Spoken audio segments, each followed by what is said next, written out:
अस्सलाम वालेकुम दोस्तों, मैं उमर फ़ारूक। आप देख रहे हैं मेरा यूट्यूब चैनल AU143 व्लॉग।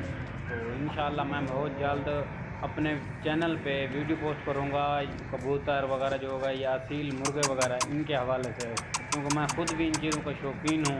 तो वो भी अपने दोस्तों के लिए मैं एक व्लॉग एक दो दो चार सेटअप हैं जिन पे अपने दोस्त रिश्तेदार वगैरह जिन्होंने बनाए हुए सील मुर्गे हो गए और कबूतर वगैरह हो गए, अच्छे अच्छे नस्ल के, ये नहीं कि आम थे। इंशाल्लाह वो मैं व्लॉग तैयार करूँगा, वो आप दोस्तों के साथ शेयर करूँगा। तो जिन दोस्तों ने मेरा चैनल सब्सक्राइब नहीं किया वो मेरा चैनल सब्सक्राइब कर लें।